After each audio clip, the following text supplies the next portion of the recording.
Hey guys, welcome back to Workshop 2B. Today we'll be focusing on conducting exercise sessions and evaluating programs. So the way I teach a new client an exercise they've never done before is it's a very visual process. And just taking the time and showing a lot of patience, something that's really easy for you guys, like absolute you could do with your eyes closed, can be super hard for people that have never set foot in the gym. So it's a very visual thing. I'll probably show them, potentially 10 reps before I even get them to have a crack themselves. And it's just getting them to have a go at what feels natural for them initially, and then we can refine it as we go. But having patience and being very visual is my system. With squatting, I like to keep my clients' eyes looking straight at the horizon.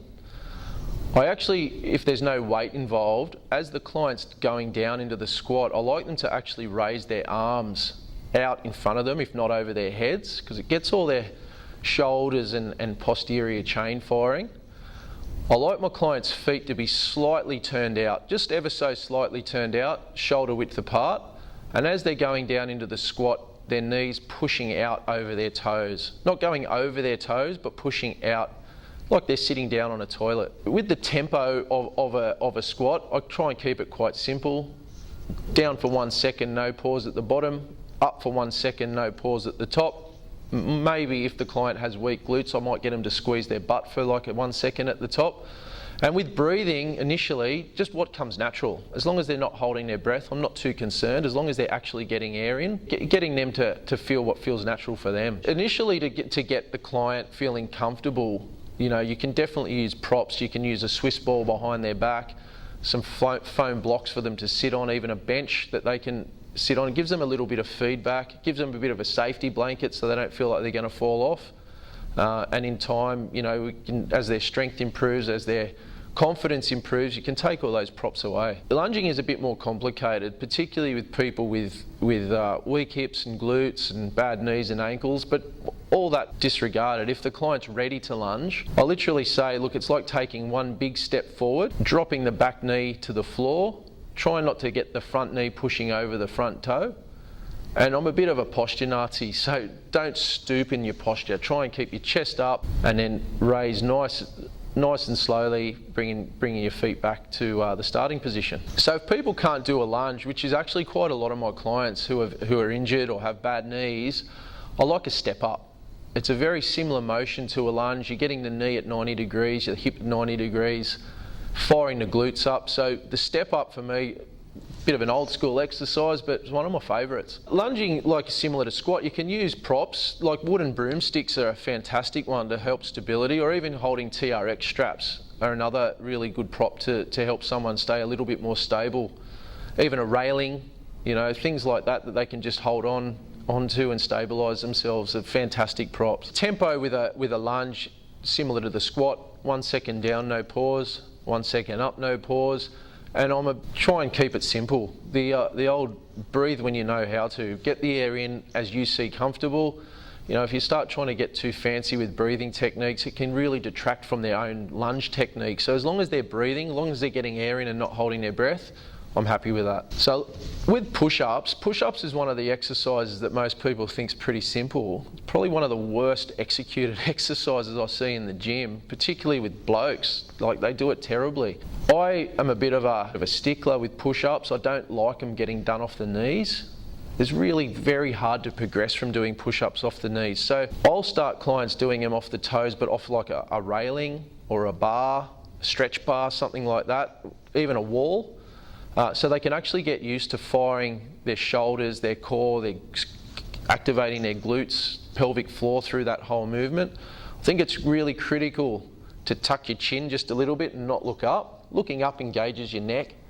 Try and squeeze imagine you're squeezing a pencil in your shoulder blades on the way down. So you're actually working a lot of your back muscles on the way down till your chest touches the floor or the bar. And then keeping your glutes and keeping your core engaged, it's a major player in the strength of the push-up. So squeeze your butt, try and even stop yourself doing a P, that's a great one, and then push up till your elbows are locked out. I don't like the technique of elbows out as such too much, because the actual head of your humerus doesn't sit in the capsule too well. I like a bit of a 45-degree angle in my push-ups. And obviously elbows in is a great one, working the triceps a little bit more, but usually it's a 45-degree angle, not elbows out. TRX row, great exercise. I like to get my client taking the strain of the TRX strap, taking it, pulling it tight, and then while that TRX strap is tight, I get them to walk forward till they're on about a 45-degree angle with their arms out straight. And then from there, bit of a stickler, squeeze your butt, activate your core, tuck your chin down, and then as you pull yourself in, really squeeze. I call it the imaginary pencil between the shoulder blades. I think they're great ones. With your breathing, again, when you can, as long as you're not holding your breath, and think 1 second in, no pause, 1 second out. When I'm in a session, I'm always looking for feedback from my clients. You know, as you make rapport with your clients, you're gonna have a chat with them, you're gonna have a laugh, bit of banter, which is unreal, right? But if the chat goes on for too long, you gotta cut it short, you gotta keep them moving. I want to see that my client, depending on the style of exercise we're doing, can be sometimes short of breath. Sweat is a great example that they're training hard. But I'm always looking for feedback through their technique. So if the technique starts to falter, maybe the weight's too heavy, maybe they're a little bit too fatigued. So I'm always looking for that type of feedback with the client. But you know, short of breath, hard to string a sentence together because they're puffed out. You know, sweating profusely, and possibly bad technique because they're a bit tired. They're the things I'm always looking for in the session. If the client's doing it too easy, they're probably talking and laughing and carrying on through the session. You know, if I've said to do 12 reps, they think they can probably do 25.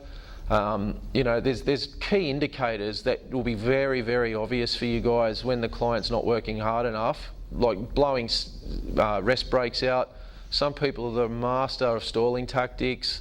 You know, you're going to come across it all, but it's your role to rein it in, to think, you know what, mate, that's definitely too light. Let's go 5 kilos heavier, 2 kilos heavier, shorter rest break, you know, can the chat, those type of things. They are things that'll be quite obvious for you. The things I put in place to manage a client really struggling in a session, I try and keep it quite subtle. I really want them to know that I'm onto them. So I might just say, look, I know we've got 12 reps in this set, but I'm happy if you stop at 8 there. You know, I don't want your technique to get a bit sloppy. Or, you know, how about next set, instead of 12 kilos, we use an 8 kilo dumbbell. Just little subtle things like that to keep them, you know, on track, but not to dent their confidence too much. I don't want my clients absolutely battling. I want my clients to train hard, to feel like at the end of the session, you know, they're proud of their effort. But I don't want them, you know, it's not a boot camp, it's not the army here. I'm not flogging them just for the sake of, you know, flogging them. So it's got to be measured, it's got to be quality, you know, every rep has to be quality. And if the quality's not in the rep, it's got to stop. For clients doing it too easy, it's a pretty simple structure. You can crack a little joke, you can, you know, push them along, but I'll, quite opposite, not subtly, sort of say, look, let's can the chat. Or if you're that good at chatting, you know, how about we reduce the rest breaks, increase the weights, you know, I might throw another exercise in the mix, anything to keep pushing them along. The way I structure my sessions, it's happened through trial and error. I actually do 40-minute sessions. I find I can do 3 40-minute sessions in a 2-hour period, and then give myself, you know, whether it's a 5 or 10-minute break, go to the toilet, have a quick feed, and I'm always given 100%. I find after 40 minutes as well, if you're training a client real well, real properly, they're going to struggle after 40 minutes to keep that quality up. With the structure of my sessions as well, I give my clients a text message the day before telling them what I want them to do as a warm-up. Being 40 minutes my sessions, I don't want to eat into their time with the warm-up. So if they can get to their session 10 minutes early, do the warm-up I've prescribed, then I can actually spend the session, the 40 minutes with them, training them. Sometimes I'll do a cool down with them, but more often than not, during that 40-minute session, I'll tell them exactly what I want for them at the end of the session. And once my next session starts, I'll keep an eye on them from across the room casually just to make sure they're doing it, and I'll let them know if they haven't. With the structure of the program, even if we're breaking it down into things like just weights or just cardio, I always like the weights component done before the cardio component. I just find a lot of wasted energy, a lot of wasted, good hormone release in the cardio first. So I'm a big believer in doing the weights first, then the cardio at the end. But look, a lot of the training programs I do now, I'll combine both. The metabolic circuits and high intensity interval training has weights components and cardio or anaerobic cardio mixed in together. Communication, I think that's the word that makes or breaks a PT business. It's being present, but communication is the key. You've always got to be in contact with the client outside of their session. It's a given that you're going to be present mentally during the session, but it's when that session's finished and you're not seeing them for 1 week's time, that communication, that being able to touch base with them it's absolutely critical, and numerous times a week is my suggestion. And sending a text is effortless. It's absolutely effortless to send a text message. That's predominantly how I communicate with my clients, is texting. Social media is obviously a fantastic one, Instagram, Facebook, but I would say for the vast majority of clientele, the simple text. The way I manage my clients, I try and use the KISS principle, is keep it simple, stupid. I'm 41, I'm a bit old school. I've tried the electronic stuff, I've tried the electronic diaries. I like a diary, I use a pencil, I use a rubber. I don't make errors that way. Things don't fall through the cracks. I can, change things on the hop quite easily.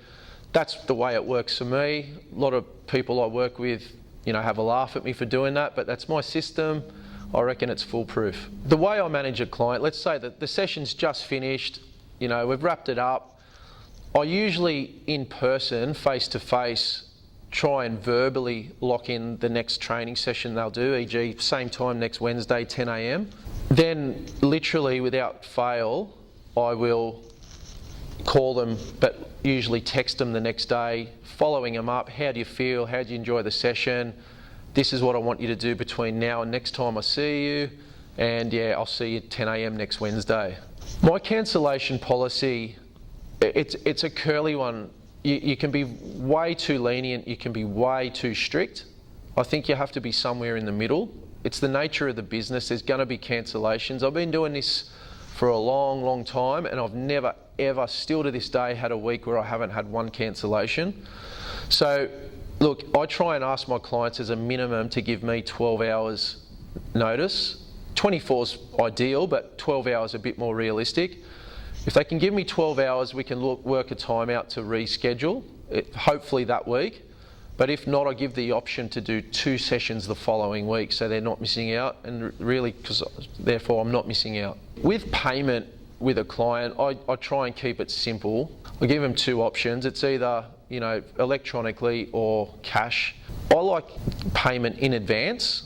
I don't ask for a client to pay fortnightly or monthly. It's week by week. That way I can work my finances a little bit better that way. But the session has to be, if it's electronically, it has to be paid prior to my session starting. And if it's in cash, it has to be literally upon greeting me. Here's your cash, here's your money. Otherwise, I'll ask them straight away. I won't hesitate. It has to be done. You're running a business. It's not a charity. So don't be afraid. Sometimes they just genuinely forget, and I go, no drama. Here you go. But electronically prior to the session, or if it's cash, prior to the session starting on the day. The way I like to progress clients is it's quite a simple, old school process of overload. I got a bit of a saying, a client can be sweating, huffing and puffing, but if they're doing the same thing all the time, just because they're sweating doesn't mean they're progressing. It's like a car bogged in the mud. There's a lot of effort, but the car's going nowhere. So you've got to keep the client progressing, even if it's 1 kilo heavier. A progression in the exercise, it could be going from a lat pull down to learning how to do an assisted chin up, but the client has to be progressing. With progressing a client, I actually don't have a cut and dry system. Working with the general population, you're going to come across people with all different skill sets. Some people might be stuck at a certain level for 6 to 8 weeks before they before you know that they can progress. Some people, you might give them an exercise and it needs to be progressed in that session because they're way too advanced for it. So it's a fluid thing. You've got to, work on the hop. There's no cut and dry rule for that, but as a trainer, you'll definitely know when an exercise is too easy and it needs to be advanced. I definitely evaluate my own performance. It'd be kind of foolish not to. Like you've got to take stock, whether it's weekly, monthly, quarterly, annually. You've got to sit down and have a look at yourself as a trainer, your systems, your knowledge base. Have you done enough courses? Have you learned enough? Even learning things online, and YouTube is a fantastic one. Like you're constantly on YouTube learning new things, but there has to be a system in place where you, as a trainer, critique yourself for sure. The indicators I use to critique myself, it comes down to measurable things. If I do a retest in a body fat in composition, is the client losing body fat? Is the nutritional advice I'm providing helping them lose fat? Do my weights programs work? I always, probably for me, monthly sit down and really take stock of what I've done with my clients, but it's measurable things that you have to be looking at. Self-improvement's not only important, it's critical. If you're not willing to do it, I'll probably suggest you're in the wrong industry. You've got to constantly self-improve yourself, whether that is doing courses, getting a mentor, at very least, absolutely spending numerous hours a week on YouTube looking at various topics, whether it's nutrition or new weight styles or techniques. But self-improvement it's up there as one of the most important things to do as a business owner, as a PT. So things that I've done personally over my career to improve myself is numerous courses. That can sometimes feel frustrating because it takes you away from your business and sometimes your earning capacity, but it comes back tenfold when you can apply that to your clients. They see new things that other trainers aren't doing, but it's courses, it's seminars, it's online courses, it's studying, and I'm a big fan of looking at YouTube as well for upskilling yourself. My style of training's changed a lot. When I first started, the industry was a bit of a dinosaur, to be honest. It was bodybuilding, body sculpting. Most it was chest day, back day, arms day. Then you'd do a bit of cardio. You'd have a clipboard, pen. It was pretty old school. The way my sessions have changed is definitely, it's evolved with combining all formats and modalities of training. So, strength endurance, cardio, anaerobic, core training, pelvic floor training. Actually combining all those different modalities into the one session. That's really where the fitness industry's evolved too, and it just keeps evolving past that. By constantly evolving with those different modalities of training, it's helped me keep on top of my game by keeping relevant. See, with technology now and people's ability to just literally Google something, if you're not ahead of those people with your knowledge base, you're obsolete. My advice as a new trainer, a new business owner in the fitness industry would be to take the time, pencil it into your diary the same way you would a session, to actually upskill yourself and study. It's critical. Like you actually don't have a choice. If you think you do, you don't. It might be a sunny day outside and you just want to go down the beach and sunbake or have a surf. Well, it'll catch up with you. Not being the fun police, there's a time and a place you've got to do it, but you are running a business, you're responsible for the outcomes and your earning capacity, so you've got to make the time to upskill, to study, to go to seminars. It's essential, yeah.